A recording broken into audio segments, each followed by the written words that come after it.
किया है। लेकिन जो मैंने शुरू में बात की कि पीटीआई वाले आर्मी चीफ की तैनाती पर उस वक्त मुखालफत कर रहे थे, पिंडी में जुलूस भी आ गया था, अब मुबारकबाद भी दे रहे हैं। एक खबर भी छपी जंग अखबार में कि जी पीटीआई को नुकसान खुद बानी ने दिया है और पीटीआई वाले अब तजब्जब का शिकार हैं, तो फिर इनका क्या होगा? देखिए फराज साहब, एक तो ये कि देर है दुरुस्त है।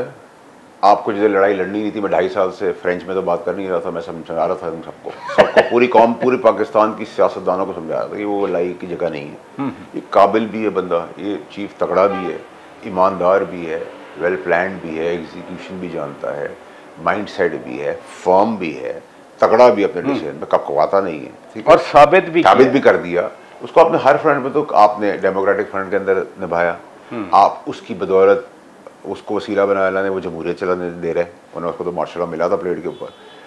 वो इकोनॉमिकल फ्रंट में, वो IMF के फ्रंट पे, वो पॉलिटिकल फ्रंट पे, वो बॉर्डर पे, वो टेररिज्म पे, वो डिप्लोमेटिक फ्रंट में, वो इन्वेस्टमेंट के फ्रंट पे, पूरी दुनिया की तगादौड़ के फ्रंट में, और फिर वॉर के फ्रंट में। सब चीज़ें एक आदमी, वन मैन शो चल रहा है, ठीक है।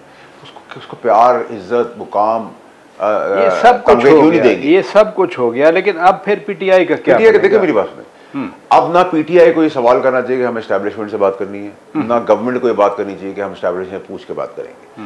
एस्टैब्लिशमेंट का कोई रोल नहीं, establishment is not interested. Establishment जिधर इंटरेस्टेड है वो उसी पे एम्फसाइज करे, उसी पे फोकस करे। गवर्नमेंट को क्योंकि क्रेडिट मिल गया है, गवर्नमेंट की जितनी कमजोरियां थी इस जमहूरियत के ढांचे के अंदर, जितनी भी कमजोरियां थी, जितना भी इसको फॉर्म 47 कहते हैं, जितना भी इसको रिग्ट कहते हैं, जितना भी इसको कुछ कहते हैं, वो सब छुप गया चीफ ऑफ आर्मी स्टाफ की कामयाबी और वॉर जीतने से। छुप गया है वो। जी बिल्कुल। अब जब छुप गया है तो उसका बेस्ट तरीका है कि शहबाज शरीफ साहब को भी क्रेडिट जाता है कि उनके टेन्योर में ये हुआ है, तो वो क्रेडिट तो उनको मिल गया है, किस्मत अच्छी थी, अब उसके तो हम लड़ाई नहीं कर सकते। अब अगर वो भी आगे बढ़ जाए, इंगेज करें ऑपोजिशन को, अपने साथ बिठाएं, गप लगाएं, बात करें, रास्ता बनाएं, कॉन्फिडेंस मिले, रिस्पेक्ट दें। जहां बैरिस्टर गौहर खान साहब ने मुबारकबाद दी, उमर अयूब खान ने मुबारकबाद दी, वहीं पे अलीमा खान साहिबा ने ये ज़रूर कहा कि जी खान साहब कह रहे हैं कि वो बादशाही बन जाते। तो ये जो टॉन्ट है, आपने सुना ना? ये मैंने सुना। हाँ। देखिए परासी साहब, देखिए बादशाह तो है, इसको इस तरह ले लें। हाँ। और बादशाहों के दिल बहुत बड़े होते हैं, उनकी जेलों के कमरे बहुत छोटे होते हैं, उस दिन से डरना चाहिए, ठीक है।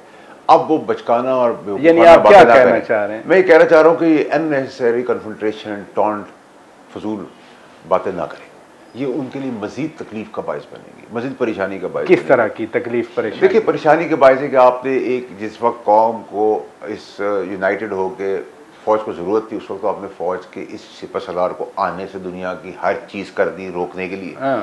मार धाड़, गालम गलोज, कत्लो गारत, आग भगोड़ा सब हो गए, वो भी नहीं हुआ। फिर अल्लाह ताला ने उसको 4 स्टार से 5 स्टार रखा, तो उसको भी डिवाइन हेल्प आई थी, आज भी डिवाइन हेल्प आई, कामयाब भी हुआ, नीयत का साफ आदमी था। अब आपने मुश्किलें बढ़ाने की बात, मुश्किलें कम करने की बात करें, आप छोड़ देंगे, हम एस्टैब्लिशमेंट बात करें, वो नहीं बात करेंगे आपसे। प्लस आपको समझना चाहिए वो अपने बंदे का एहतसाब कर रहे हैं,